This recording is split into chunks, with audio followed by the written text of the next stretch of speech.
Elhamdulillahi wa kafa wa salatu wa salamu ala nabiyyina al-Mustafa wa ala alihi wa sahbihi wa man wala. Amma ba'd. Allahun azza wa jalla falenderojm, salavatet dhe selamat Muhammed Mustafa sallallahu alaihi wasallam ja dërgojm. Të nderuar, assalamu alaikum wa rahmatullahi wa barakatuh. Sot me lejnë Allahut përmendëm momentin e një bisede ku zhvillohet mes Hamas ibn Qais dhe bashortës së tij.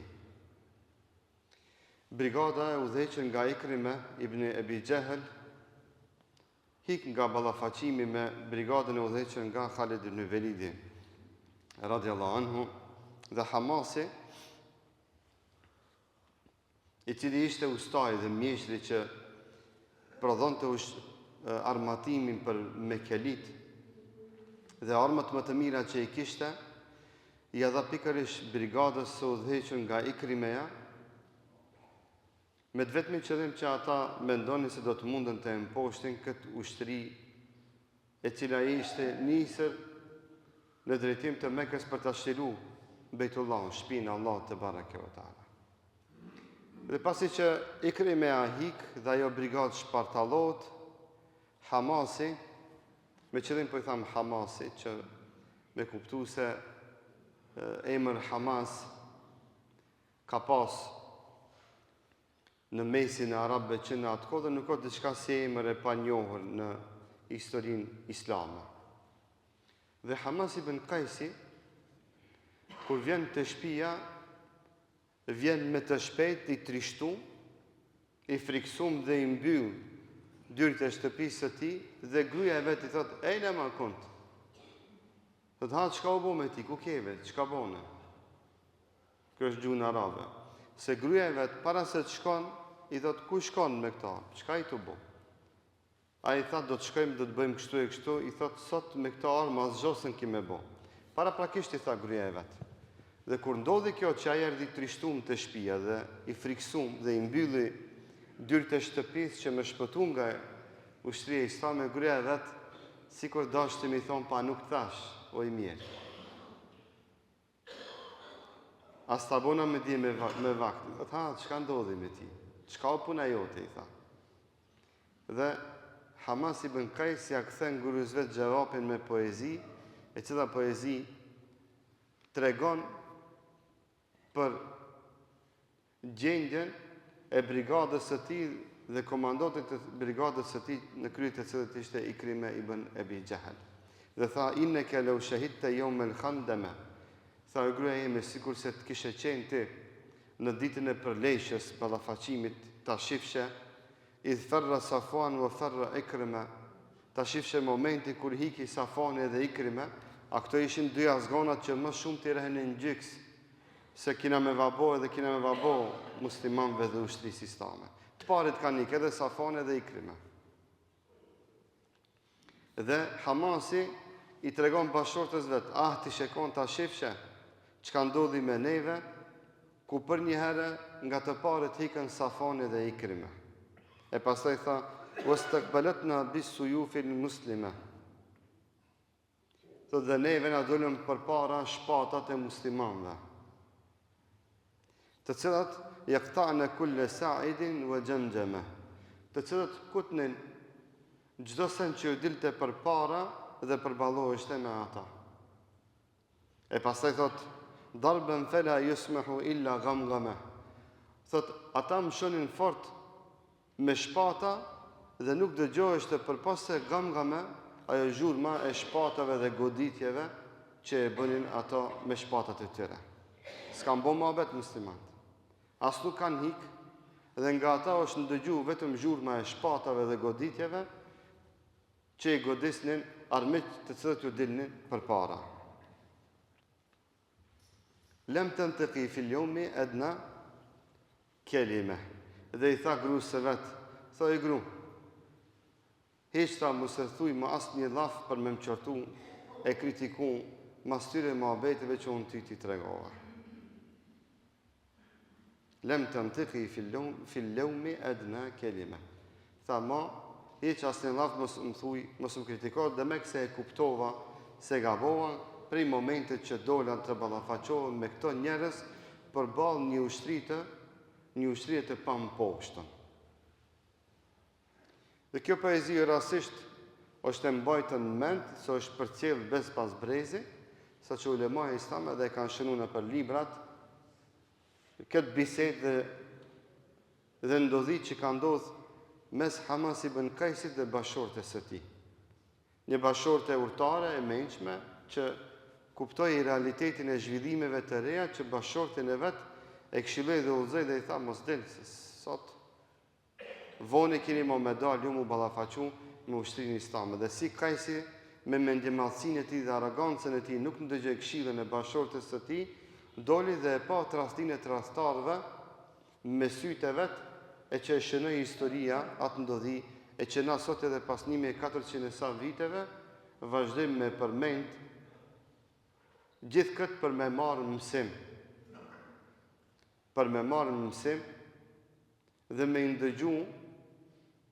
me ndëgju bashortet tona kur na këshillojnë për ka e mira dhe mbara. Sidomos kur është në pyetje marrja e armës dhe shpatës, na elhamdulillah jemi në paqe, po shqyqër Allahut në shumë raste dhe momente që na kanë ndodhur në jetën tonë, vetë burra që kanë bërë gabime të tilla thonë sikur të kishan dëgju këshillën e nonës apo bashortës apo motrës, nuk do të kishte ndodhur kjo asnjëherë. Po na si burra ndonjëherë me arrogancën tonë mendojmë se gjitha sendet dim më së miri me i bë dhe dim më së miri me i vlerësu dhe gjyku, i bim pishman ama më vonë është. I bim pishman, po ose jemi në tokë, ose jemi në burg, ose jemi në arati, ose jemi të lirë, por jetojmë në errësirën e vrasjes me duar të fliqura me gjakun e të pafajshëm. Andaj ati që shejtani i ban vezvesën ndonjëherë me marrë shpatë në dorën e tij, është mirë me ndëgju këshilltarin që e ka afër vetës, në veçanti kur është një bashorte e devotshme, një nonë e devotshme, një motër zemërbut, se zakonisht në këto momente ku burri ndonjëherë është i nxehtë dhe gjaknxehtë dhe e kap ajo mendjemadhësia dhe e kap edhe ajo euforia e tij që është natyrshmëri e një mashkulli, është mirë që të balancohet me këshillën e një gruas urtare, se përndryshe bëhet vonë. Dhe Ikrimja mbeti pishman gjatë gjithë jetës së tij, por më vonë e pat. Ai mbeti i korritën, i lëndum dhe i tradhtum nga njerëzit të cilëve ju bashkangjit ai, edhe pse bashortja e vet i tha mos del, mos shko. Mos ta, sot vonë e kjeri këtu. Ai nuk ndëgjoj.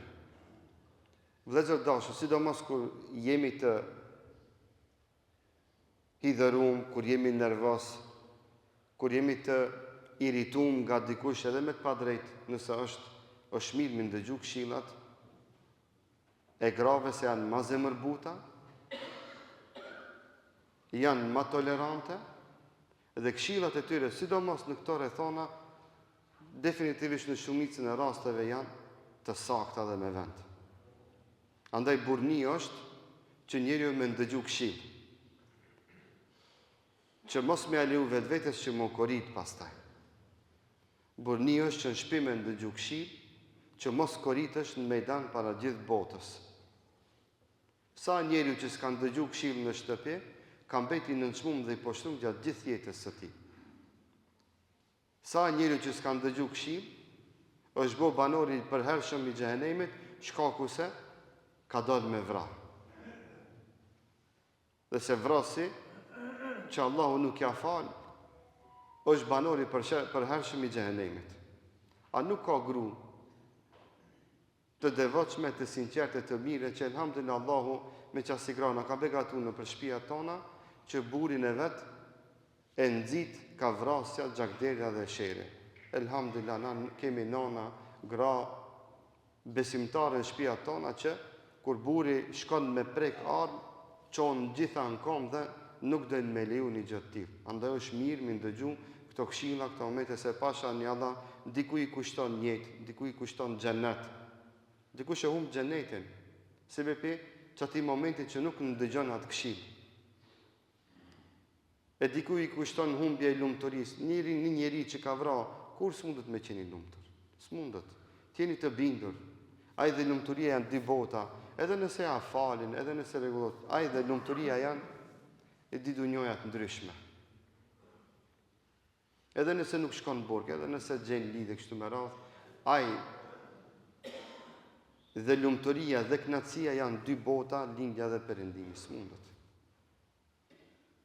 Andaj Allah na ruaj dhe na vëdësot këtu doshta me kap këtë pjesë dëgjimi i këshillave të grave urtare.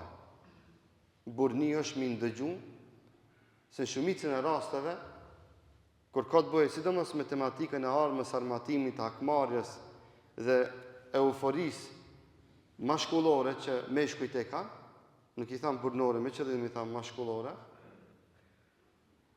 është shumë dhe tej masë me rëndësi që me marë mësim nga kjo ndodhi, që mos me ukorit tani gjatë gjithë jetës tonë. Pejgamberi sallallahu alaihi wasallam me modestinë më të madhe të mundshme i afrohet Mekës, i afrohet Qabës, dhe duke afru në Qabe takohet edhe me Zubejrin edhe me Khalidin.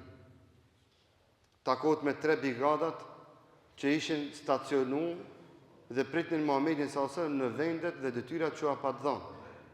Shifeni dashurinë e sahabëve dhe përpëkshmërinë e tyre në udhëzimet e Muhamedit sallallahu alaihi wasallam. Të 3 brigadat që i pat nda dhe stacionu në vendet e tyre të caktuara me detyra të caktuara ishin në vendet që ju tha Muhamedi sallallahu alaihi wasallam të jenë. U taku edhe me Zubejrin, edhe me Khalidin.